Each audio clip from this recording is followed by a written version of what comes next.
A woman accused in a deadly crash was brought to court on a stretcher this morning to answer to the charges against her. Police say Sabra McCarty crashed into Sarah Cottle's car while under the influence 2 weeks ago in Rowan County. Cottle later died.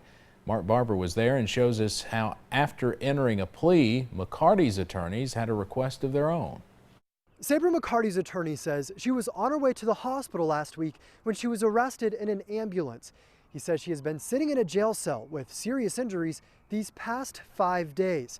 Her grandmother is worried about her health. She says that she was told that another inmate is the one who's providing medical care. As McCarty was wheeled into the courtroom on a stretcher, her attorney said several of her vertebrae are crushed. Her heels are broken, her femur is broken, one of her arms is broken, and she has serious injuries to her internal organs. McCarty's attorney is pushing to get her out of the Rowan County Detention Center and into a hospital. The judge denied his request to lower her $500,000 bond and is checking to see what the courts need to do to move her to a hospital. This morning, the 30-year-old's attorney entered a not guilty plea for her 2 charges of murder and wanton endangerment.